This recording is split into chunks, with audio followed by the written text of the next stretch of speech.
Bom dia, amigos, mas bom dia mesmo. A WTC 60 Minutos entrando no ar e a partir dessa terça-feira estaremos juntos todas as terças a partir das 10 da manhã, levando assuntos de interesse para todo o povo brasileiro, para essa população que espera por soluções.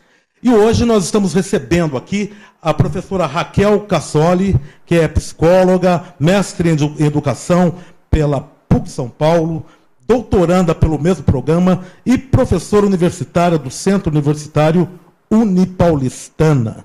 Também estamos recebendo a professora Ana Paula Correia, mestre em literatura e crítica literária pela PUC São Paulo, com graduação em letras, pedagogias, artes cênicas. Professora e coordenadora da Faculdade Brasil, do grupo Unibrasil em São Paulo. Professoras, bom dia. Bom dia. Bom dia. O nosso tema de hoje é educação. Eu acho que, antes, porém, de nós passarmos ao nosso tema do dia, eu gostaria de dar aqui a agenda das principais notícias que estão nas manchetes dos telejornais e dos jornais de hoje. Nós temos aí, evidentemente, que não poderia deixar de ser, a Lava Jato ocupando aí a pauta da semana, com o juiz Sérgio Moro exigindo a presença de Lula nos 87 depoimentos de defesa. A defesa do Lula mandou lá para o Sérgio Moro 87 nomes para dizer que ele, enfim, não tem muito a ver com essa história toda, e o Moro pegou e respondeu pedindo que ele esteja presente nessas 87 audiências. Brincadeira, né? No internacional, a Premier britânica, lá na Inglaterra, está propondo antecipar as eleições, por conta daquela história toda da União Europeia, creio eu, né? E a paz só pode ser alcançada pela força, diz o vice dos Estados Unidos. Agora, vocês já pensaram nisso? Eles estão lá numa pendenga danada com o pessoal lá da Coreia do Norte, e ele me diz que só pela força já está um problema danado, e isso atinge a nós todos no mundo inteiro. Mas vamos ao nosso tema de hoje, que é educação. Não tem coisa mais importante para nós, para todos nós, que seja a educação. Antes, porém, eu gostaria de mostrar para vocês um editorial. Roda. Educação. 8 letras que definem uma nação. Educação. Palavra forte, sem a qual nenhum país pode se dizer soberano. Educação, que referenda e que deve ser sempre repetida com todos os sentidos, em toda a sua significação. Educação. No Brasil, uma realidade ainda a ser construída. Em nossas escolas de paredes pichadas, banheiros quebrados, salas de aula superlotadas e carteiras em ruínas. Para se ter uma ideia, os números apontam para um momento de abandono, por mais que queiram diferentes os responsáveis por um setor tão crucial para a nossa população. Se nós vejamos, segundo dados do último censo da educação, que é do ano de 2015, embora tenhamos avançado em algumas frentes, ainda há muita gente longe da sala de aula. 3 milhões de crianças entre 4 e 17 anos sem acesso à escola, sendo que o Plano Nacional de Educação prevê que todos, até essa idade, deveriam estar matriculados. Em números, isso pode ser traduzido em 932 mil adolescentes sem estudar. Isso sem falar dos professores, que têm formação inadequada e formam um imenso exército de 518 mil docentes na rede pública do país. São mal remunerados e frequentemente vítimas da violência dos alunos, que demonstram uma total falta de interesse pelo conteúdo das matérias ministradas. Aprender a ler e escrever ainda é um desafio, e a compreensão de textos simples ainda é uma dificuldade. Nesse universo, 13,2 milhões de brasileiros ainda não sabem ler e escrever. Se visto por regiões, o Nordeste é o que mais apresenta os piores índices, sendo a região Sul e Sudeste as que trazem os melhores resultados. Mas ainda ao fim desse túnel, se observarmos nações como a Finlândia, hoje referência na educação pública, veremos que um país cuja principal renda provinha do comércio de madeira há 40 anos atrás e que, graças ao empenho e à dedicação de suas autoridades, virou a mesa e hoje apresenta os melhores índices de desenvolvimento, sendo também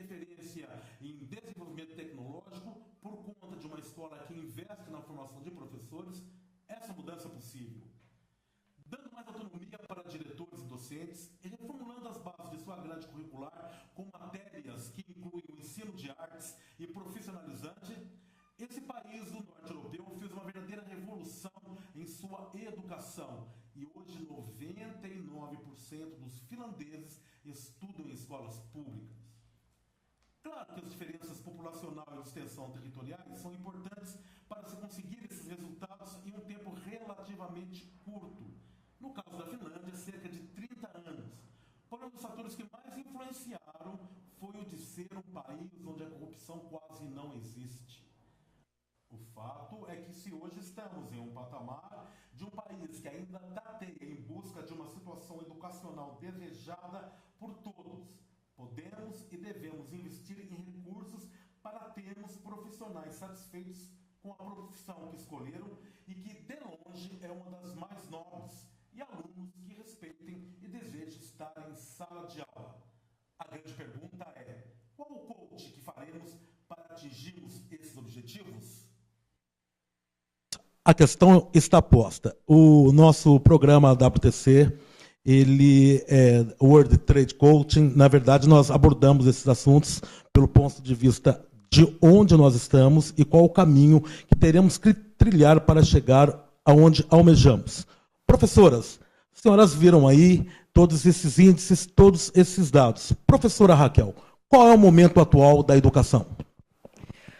O momento atual da educação é um momento complicado, porque todas as políticas públicas parecem estar retrocedendo aos direitos das crianças e também aos direitos dos professores. Parece que o Estado, o governo, não está tão preocupado nem com a formação adequada desses professores e muito menos com a remuneração justa desses profissionais. E as crianças, por outro lado, nem podemos culpar as crianças pelos desinteresses pela escola, porque, afinal de contas, nós temos uma escola que parece que parou no século XIX, e com professores mal remunerados. As famílias também não tendo acesso adequado, já vem dos pais, não tendo acesso adequado à educação, nem à saúde, as famílias precisam correr atrás dos seus direitos, correrem atrás de garantir a boa saúde da família. Então, fica um pouco difícil da gente falar sobre uma educação que seria justa com tantos problemas. Eu acredito que nem deveríamos comparar o Brasil com a Finlândia, porque nós temos muitos problemas sociais e históricos que precisam ser resolvidos antes disso. Professora Ana Paula, qual é a nossa situação da educação no Brasil de hoje?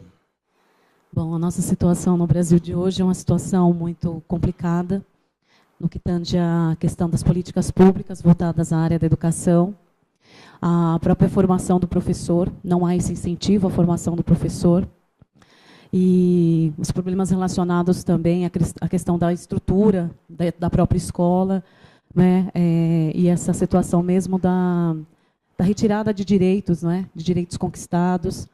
Né, não há-se um olhar em relação à própria diversidade cultural que nós temos hoje no país. Os nossos currículos eles não acompanham essa evolução, né, a diversidade cultural, a diversidade de gênero. Então, é algo para ser discutido, algo que precisa ser discutido. Nós tivemos ainda há pouco, aí no governo da Dilma, quando ela entrou, o seguinte slogan: Brasil, pátria educadora. Vimos depois toda uma situação aí totalmente se degringolar por conta da corrupção extrema que tomou conta do país. E a pauta educacional, me parece que ela foi suprimida, saiu da ordem do dia e foi lá para baixo. As professoras acham que, diante desse mar de corrupção que nós estamos vivendo, a educação encontra ainda algum espaço para o seu desenvolvimento, ou, de fato, vamos ter que esperar que tudo isso seja passado a limpo em um outro Brasil, o que pode demorar muito, para que nós tenhamos um maior desenvolvimento? Como é que isso se daria, na opinião? Professora Raquel. Veja bem, o problema, vamos dizer, ético que o Brasil está passando passa pela educação e passa também pela conduta das pessoas. Eu digo isso porque fica difícil a gente querer que todas as pessoas sejam honestas. Eu não estou querendo dar uma justificativa para a desonestidade, mas que todas as pessoas sejam honestas com tantas dificuldades, por exemplo, de se garantir o mínimo. Eu acho que todo mundo fica aí tentando um jeitinho para resolver o seu individual sem pensar no coletivo. Então, dentro dessa perspectiva, professora Ana Paula, nós teremos que vencer a corrupção antes de termos uma educação desejada? Com certeza. Eu acho que tudo isso que vem acontecendo no país, todas essas revelações, são de fundamental importância até para a nossa evolução enquanto povo, uma conscientização política, econômica e social. Sei que o problema que a gente está enfrentando hoje é um problema muito sério, mas que há essa necessidade, isso tem que acontecer para que a gente consiga rever os próprios valores, né?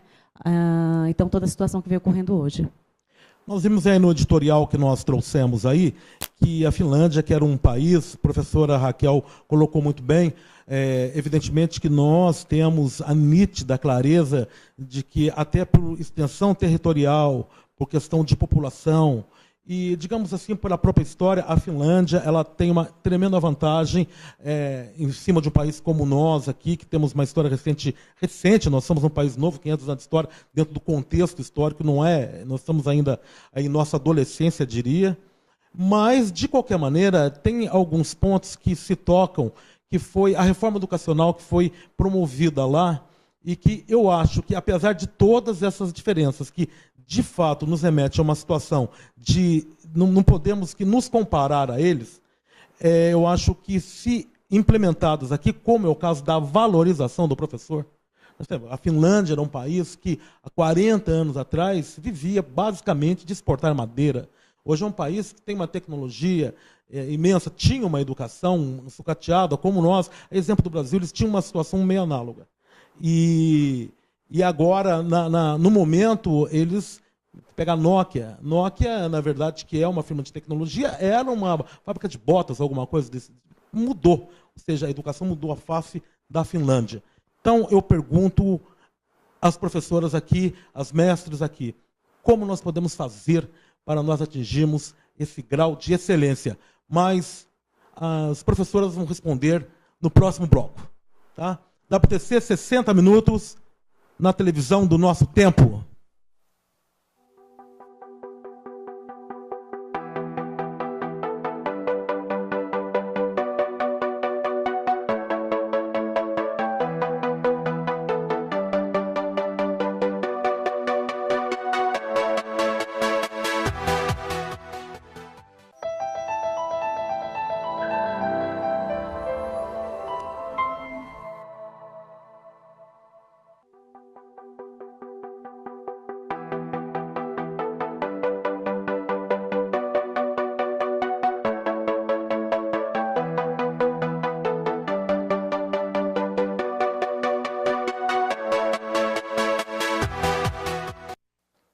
WTC 60 minutos.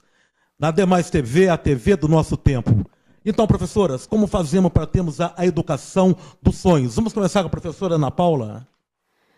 Bom, acredito que a educação dos sonhos seja uma educação que seja igualitária no sentido dos direitos e deveres de todos, que respeite as diversidades, a questão do gênero, que respeite a questão das regiões, de cada região tem a sua peculiaridade, então isso tem que ser respeitado.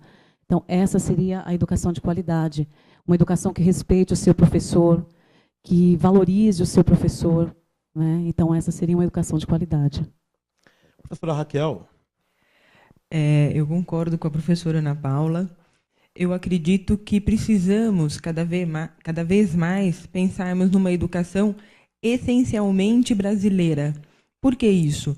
Eu vou dar um exemplo da psicologia, porque nós tivemos, durante muito tempo, uma psicologia que foi fundamentada em teorias americanas, teorias europeias, e essas teorias elas atingiam, de alguma maneira, apenas a elite brasileira, deixando todo o restante das pessoas que realmente necessitavam desses atendimentos psicológicos sendo taxadas como anormais, né?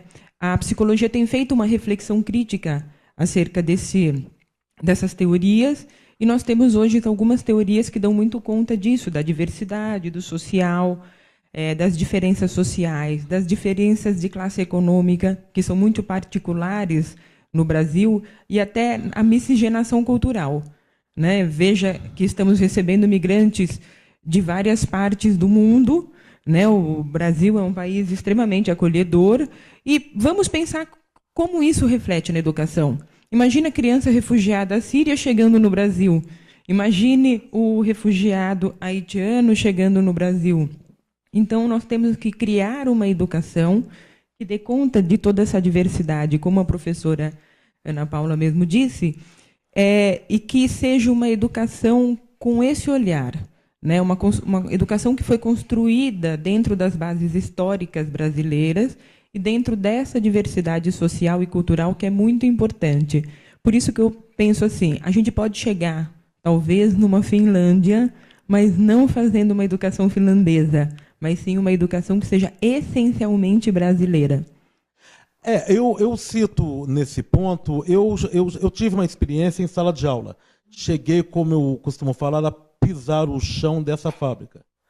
E nessa experiência que eu tive, o que eu vi é muita desorganização e muita insatisfação por parte dos corpos docentes. Normalmente, o pessoal que está lecionando, né, no Estado e que lecionam ali para o segundo grau, antigo segundo grau, hoje o ensino médio, né? Então, nós tínhamos situações assim, que você estava numa escola enorme, assim, com uma clientela assim, por período de 800, 600, 800 alunos, classes assim, superlotadas, e simplesmente professores, que eram já professores credenciados, concursados, tudo mais, eles estavam ausentes de sala de aula porque, assim que começa o ano letivo, eles se afastavam, ou por licença médica, ou porque saíram e foram emprestados, de alguma maneira, para um gabinete de um vereador, ou para uma outra autarquia qualquer, para outro órgão público. O que acontecia? Você chama aqueles professores que são os professores substitutos, né? Não me engano, são os OFAs que se chama. Esses professores, eles entram. O que acontece? Você tem na sua grade curricular a habilitação para você dar uma aula de português, área de humanas. No entanto, você tem que entrar numa sala de aula e dar uma aula de física, dar uma aula de matemática, dar uma aula de línguas. Por quê? O professor, aconteceu isso que eu relatei há pouco, e acontecia da seguinte maneira. O diretor chegava quase que implorando para você, o coordenador pedagógico, por favor, entra naquela sala de aula e dá essa aula de física para os alunos, porque eu não tenho condição de deixar esses 40 meninos lá no pátio, porque é problema, porque no pátio das escolas tem aquele pessoal que vem alheio à escola e que está lá e que interage com os alunos, ou seja, causa um problema danado. Então, o professor entra na sala. Entra na sala, chega lá, o que ele se depara? Ele se depara com os alunos que simplesmente olham para ele e falam que nada.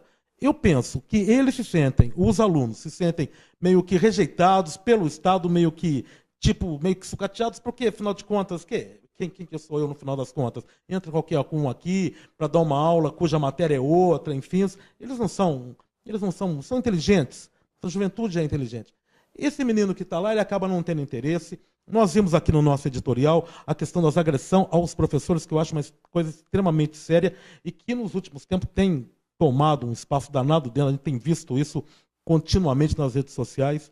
Então, eu fico pensando que a posição do Estado frente à educação, que é a educação pública, ela tem necessariamente que ser olhada de forma diferente. Veio a progressão continuada, que é um sistema que, por exemplo, em países como a própria Finlândia, que hoje nós estamos falando, e outros mais, ele tem resultado, porque tem um acompanhamento, os professores são formados para aquilo. No Brasil, nós temos uma bagunça generalizada, né? As professoras analisam que esses sistemas que nós estamos importando, sem ter uma qualificação, como é o caso da própria progressão continuada, que em países aí, que ela é levada a sério, porque é um sistema de ciclos, né?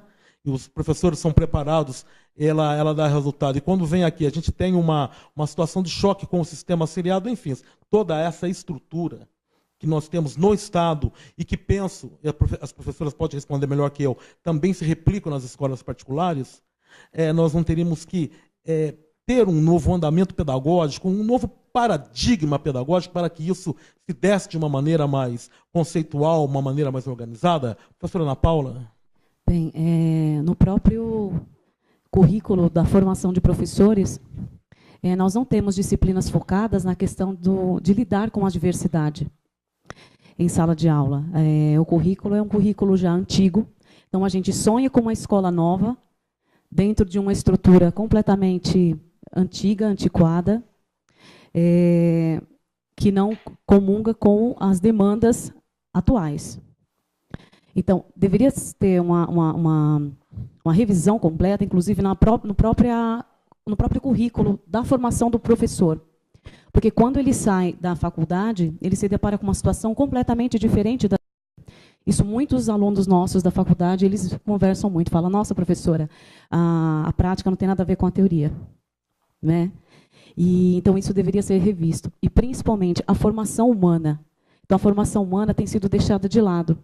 Hoje, a meritocracia, né? Que é a questão da nota. Então, quanto maior a sua nota, mais prêmios você vai receber. Né? E, então, isso é muito complicado. E a questão humana? Certo? E aquele ser humano que está se formando? E isso fora, sem comentar, da questão da inclusão, né? No trabalho com a inclusão dentro de sala de aula. Então, nós temos isso, é constitucional, é lei, mas o professor ele não sai preparado para lidar com a questão da inclusão dentro de sala de aula. Ele não sai com essa formação. Então, como é que ele vai lidar com esse aluno dentro de sala de aula? Né? Verdade. Essa questão que a professora cita da diversidade, como é essa diversidade? O professor, explica um pouco melhor para nós essa questão da diversidade. Bom, a questão da própria lei voltada à cultura afro, à cultura indígena, algo que alguns professores têm relutância em lidar em sala de aula, pelo próprio desconhecimento, por uma questão de preconceito em relação à cultura, porque, afinal de contas, faz parte da cultura popular, é algo que não é trabalhado. Então, eles têm uma certa resistência em lidar com isso, os próprios educadores, mas por puro desconhecimento. Então, por que não trabalhar com esse viés, né? Valorizando a cultura que o aluno traz para a sala de aula? Porque ele traz o conhecimento. E, muitas das vezes, o professor está tão preocupado em seguir o currículo, seguir o que é exigido, e ele acaba esquecendo essa situação. Né? Então, isso tem que ser revisto. Porque se o aluno ele se sente parte daquele processo, se ele se sente um coautor do desenvolvimento do próprio conhecimento, ele vai se interessar pela escola. Ele vai querer, ele vai se sentir parte daquele processo.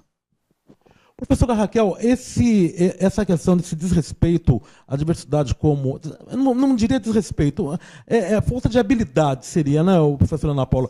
Que a professora Ana Paula se diz com a questão da diversidade, seria um dos fatores dessas novas agressões que esses alunos estão tendo com os professores? Como é que a professora vê essa situação da violência em sala de aula e esses professores sendo agredidos, como nós mostramos aqui num pequeno trecho do nosso editorial? Como é que seria essa falta de habilidade do docente, professora? Eu acredito que não podemos dizer que seja da habilidade do docente, porque na faculdade, apesar de nós termos um currículo mínimo e precisarmos de um melhor preparo desse docente, nós precisamos mudar a estrutura da escola. E quando eu falo de mudar a estrutura da escola, nós estamos dizendo, inclusive, de aumentar a quantidade de horas que esse aluno fica na escola. Porque nós temos uma escola hoje que tem priorizado muito a questão do currículo, a questão do que nós vamos chamar de conhecimento científico, né, que são as disciplinas, e nós estamos deixando de lado a formação humana. Existe uma briga dentro da escola em que os professores dizem que a formação humana deve vir da família, né? Os pais, por outro lado, como a maioria acabam se submetendo a jornadas extensas de trabalho, tem mãe que sai 5 horas da manhã e vai ver o filho 8 horas da noite, delega essa questão da formação humana para a escola. Então, precisaria haver um espaço não digo apenas dos professores, mas a escola teria que ser melhor equipada, inclusive com psicólogos, né, que é uma demanda que a psicologia tem exigido por via de lei, e nós não conseguimos a aprovação dessas leis, que é a necessidade do psicólogo dentro da escola, para conseguir pensar nessa formação integral do aluno. O sistema como um todo ele é violento. A gente não pode dizer que a culpa é do aluno ou que a culpa é do professor. Nós temos que pensar nas relações que estão sendo estabelecidas, né? Então, a criança que é deixada na escola com a desculpa de que ela precisa ficar na escola para que os pais trabalhem, já é um erro. Por exemplo, ela precisa entender que ela vai à escola para que ela desenvolva as habilidades dela, as capacidades intelectuais, né, que são desenvolvidas através do processo de letramento, e não apenas porque os pais precisam trabalhar. Então, a gente tem uma falha grande na representação da escola, na estrutura da escola, mas pensar nisso como um sistema. Tá? Não falar que o problema é o aluno que é violento, ou que a escola ou o professor é violento. A gente tem as relações que estão violentas hoje em dia. Faltaria talvez uma adaptação da própria escola a essa realidade. Talvez que a própria escola ela não está conseguindo estar assente e acompanhar essa realidade das famílias e da própria mudança na estrutura familiar, como a professora colocou. Pais que estão ausentes por questão de trabalho, e eu tive a oportunidade de ver isso na escola do Estado.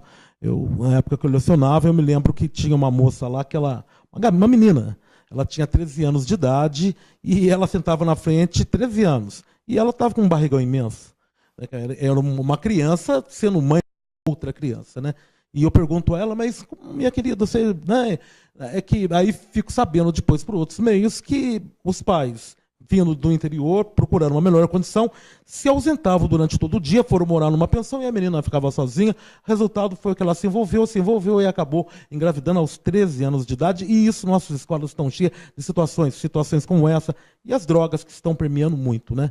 Então, talvez que essa questão dessa grade curricular que está relegando essa área de humanas, como da psicologia, seja uma coisa a ser revista. Não, professora, que é psicóloga, professora Raquel? Sim, eu acredito que sim. Vou te contar alguns exemplos. Eu já estive em escolas levando projeto de orientação sexual e os pais não querem que falem sobre sexo na escola. Eu penso que isso é uma coisa muito grave. Essa semana mesmo eu vi uma notícia, me parece que no Rio Grande do Sul, estão pedindo para tirar a figura do pênis dos livros de biologia. Então, como que fica a questão da educação da sexualidade? E também a gente tem que pensar, por exemplo, não a sexualidade apenas do ponto de vista biológico, mas do ponto de vista também relacional. Então, ensinar os adolescentes que o sexo, por exemplo, faz parte das relações amorosas, né? Ideologia de gênero, um assunto espinhoso, né? No próximo bloco.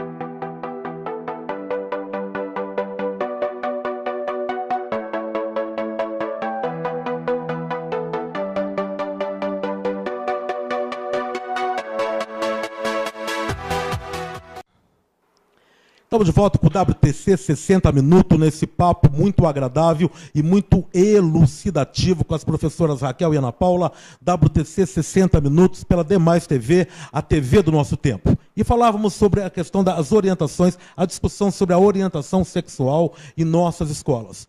Um assunto muito espinhoso nos dias de hoje é a questão da ideologia de gênero, aquela coisa que fica entre ensinar a educação sexual e reconhecer como é que eu vou dizer, a reconhecer que nossos filhos podem seguir por outros caminhos que não o predisposto aí pela própria natureza. Vou perguntar para as professoras, vou começar com a professora Raquel, que é psicóloga, sobre essa questão, como ela vê essa questão da discussão da orientação sexual ou da ideologia de gênero no âmbito escolar. Professora?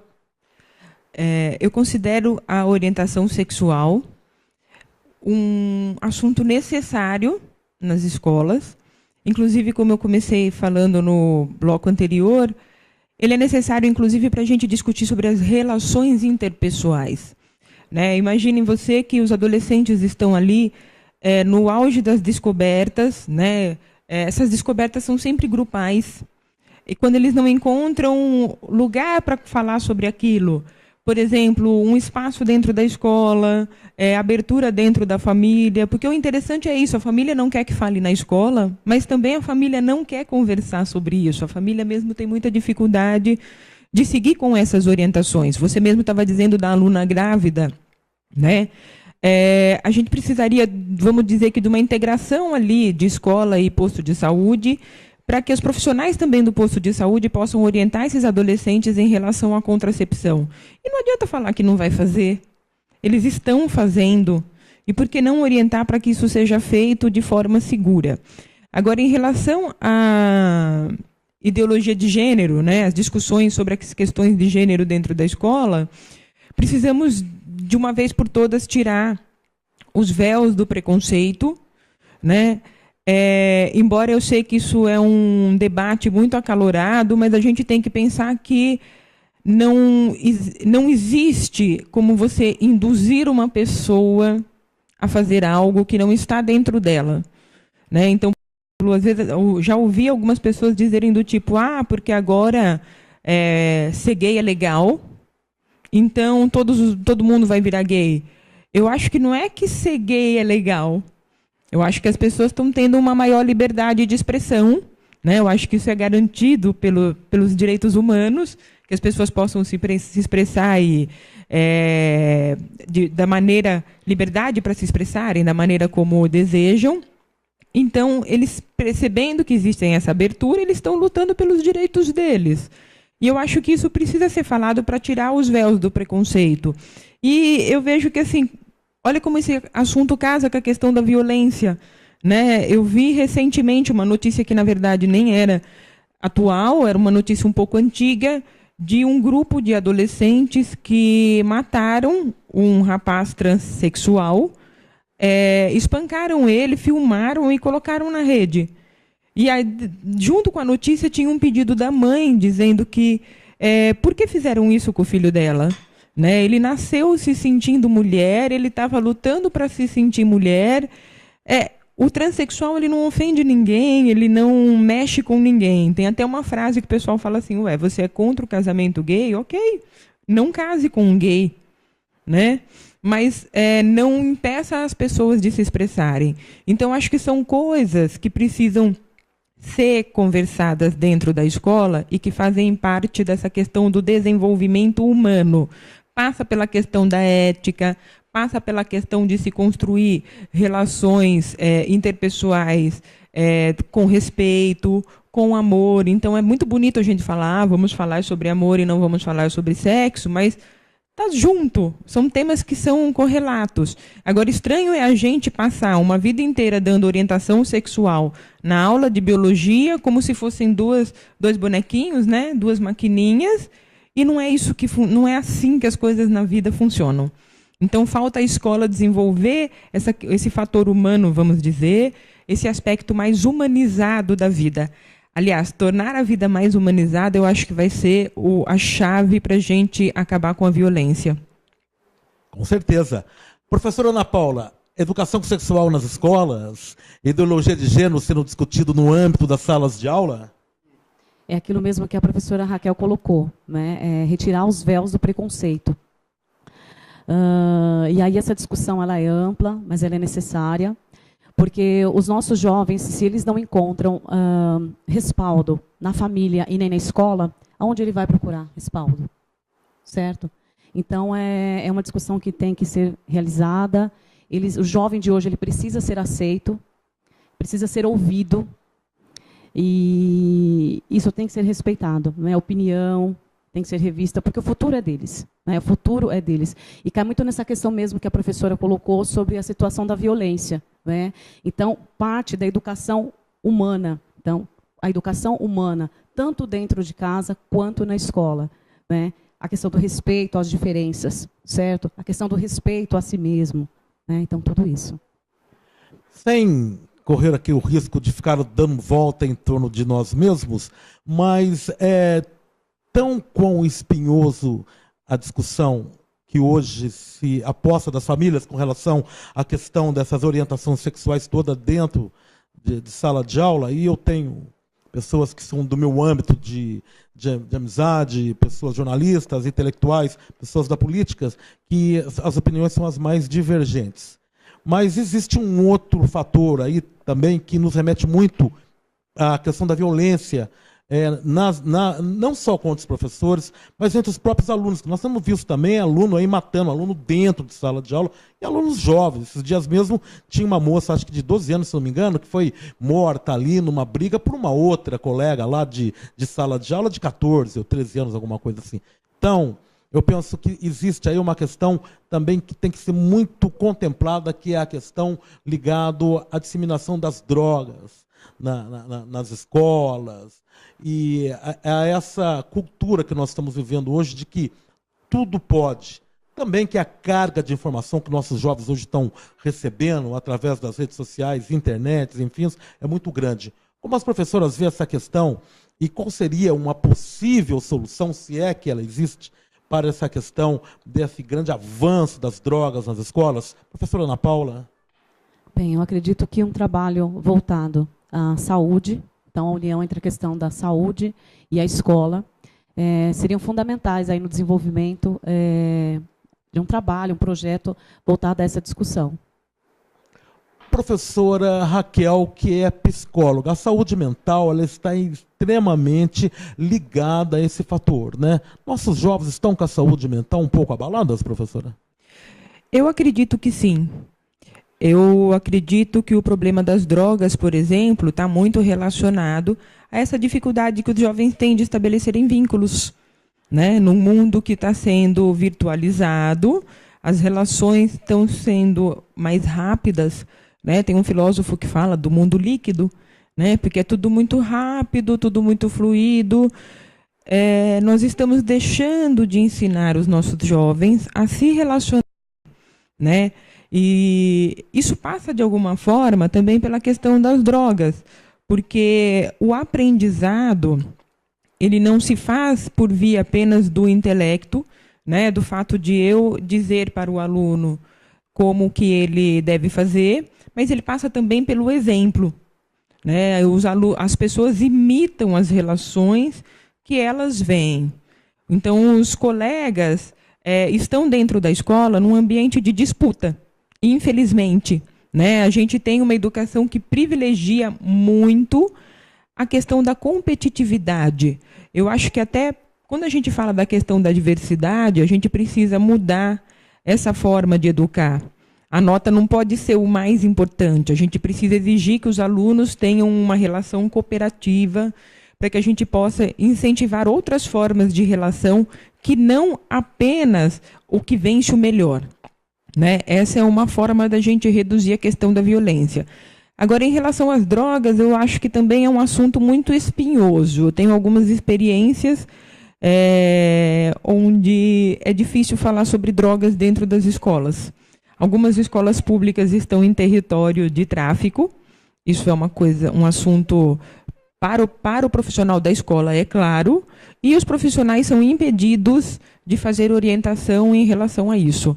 Então, acho que antes da gente discutir sobre as drogas nas escolas, que é também um assunto necessário, precisamos melhorar a forma como os alunos se relacionam, para que a droga não seja uma opção para ele, inclusive uma opção de sucesso profissional, tá? Porque, às vezes, o aluno que fracassa na educação vê no mundo das drogas a possibilidade de ascensão social.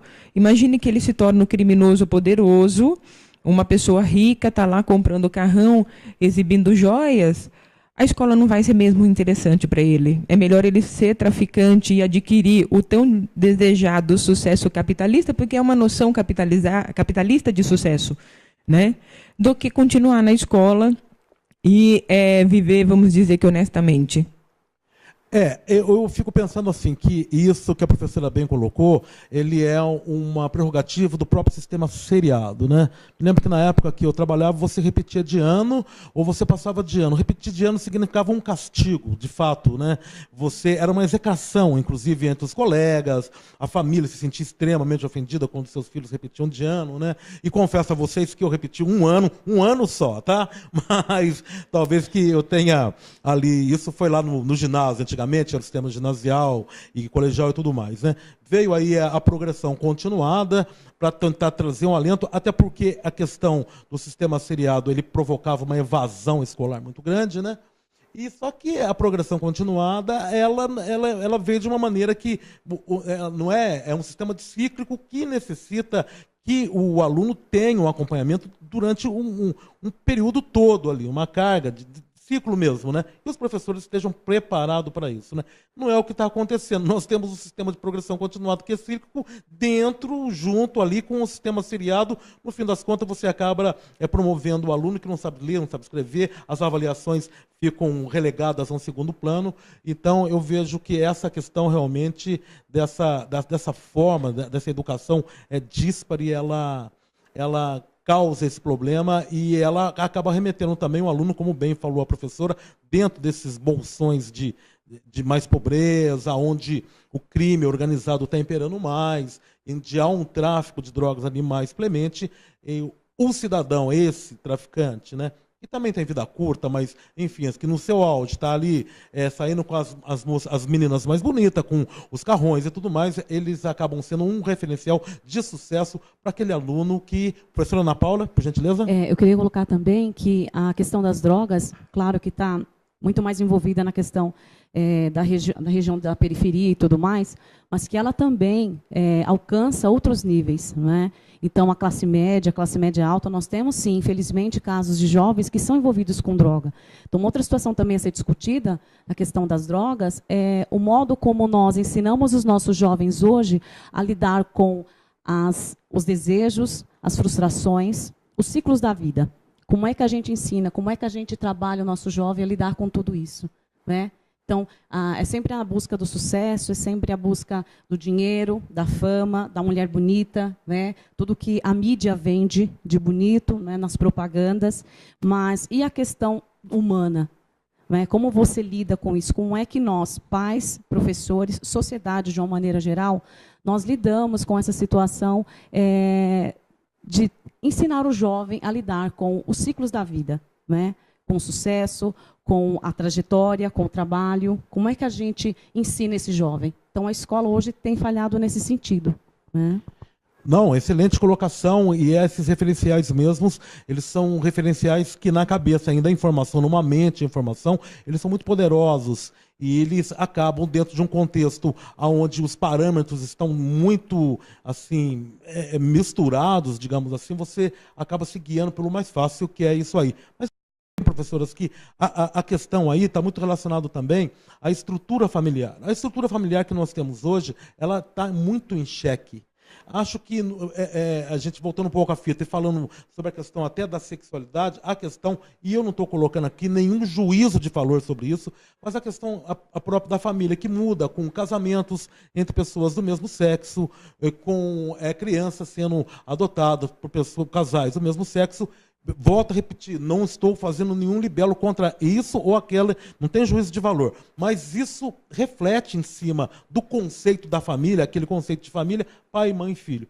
Até agora, há pouco, foi aprovado no Senado a união afetiva entre pessoas do mesmo sexo, e isso interferiu, mudou na legislação o olhar sobre o que é família, daquele olhar que nós tínhamos, que a sociedade sempre teve, pai, mãe e filho.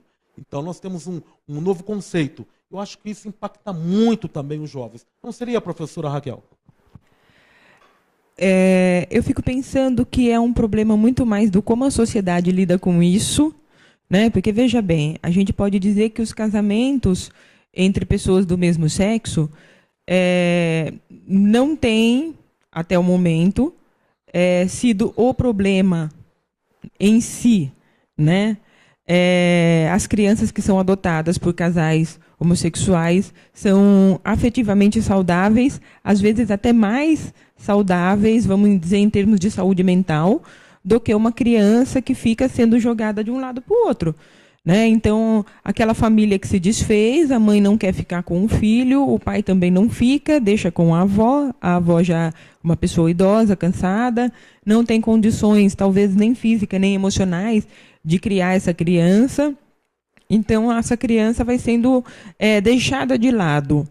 Então, o problema tem sido o como que a sociedade quer tratar isso, né? Porque daí a gente volta de novo na questão da diversidade. Se a gente tiver uma escola que acolhe essa diversidade, a educação acolher essas diferenças, a gente consegue criar adultos mais maduros, inclusive para lidar com as frustrações, né, que era o que a professora Ana Paula estava dizendo.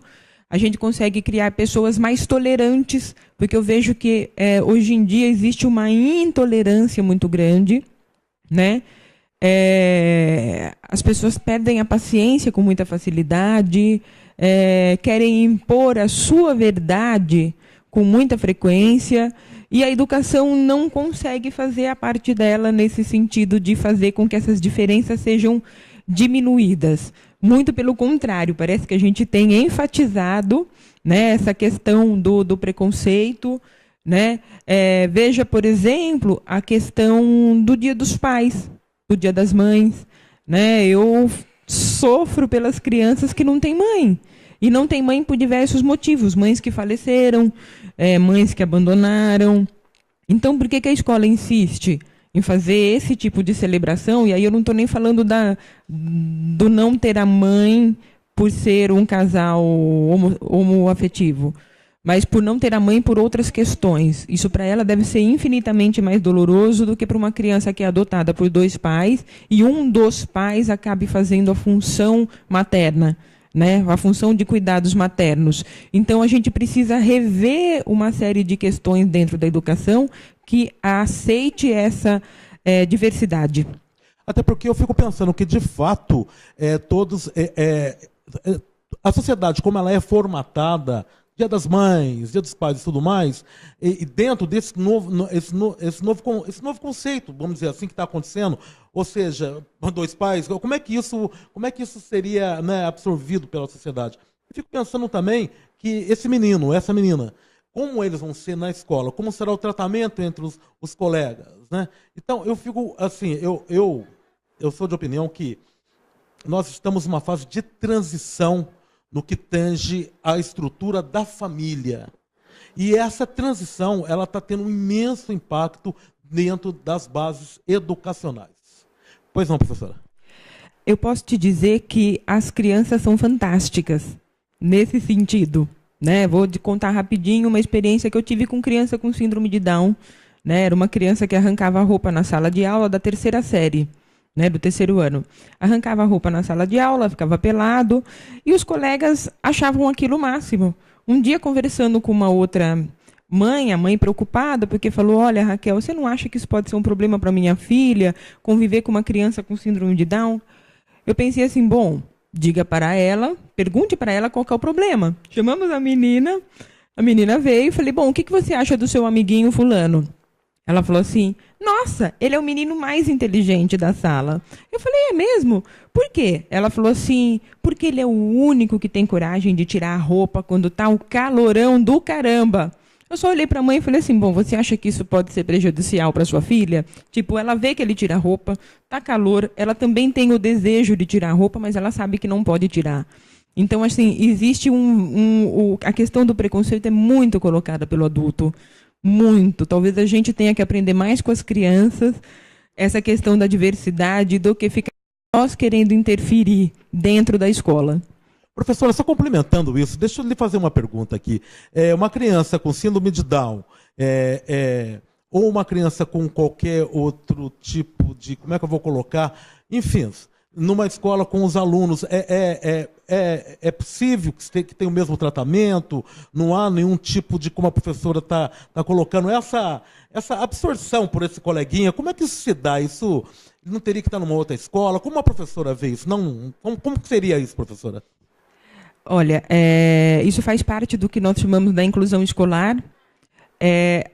A criança, claro, que dependendo da necessidade educacional que ela tem, ela precisa de algumas adaptações, e é nesse ponto que até a Ana Paula falou que falta para a formação dos professores isso, instrumentar os professores para lidar com isso. No caso dessa escola que eu trabalhei, nós tínhamos todo um respaldo da Associação Síndrome de Down, que dava todo o material e, vamos dizer, que a capacitação que os professores precisavam, e eu, como psicóloga, auxiliava no processo, inclusive de orientação aos pais dessas crianças, né, aos professores e aos pais. Então, é muito possível. Talvez precise muito mais de boa vontade do que de políticas, podemos dizer, para isso. Inclusão, professora Ana Paula? Ela é possível, sim. Basta querer, como a própria professora Raquel colocou, e respeitando as diversidades e tudo mais, ela é possível, sim, com certeza. Então, nós estamos aqui conversando com as professoras Raquel e Ana Paula. Vamos para um rápido intervalo e já voltamos com muito mais educação. WTC 60 minutos.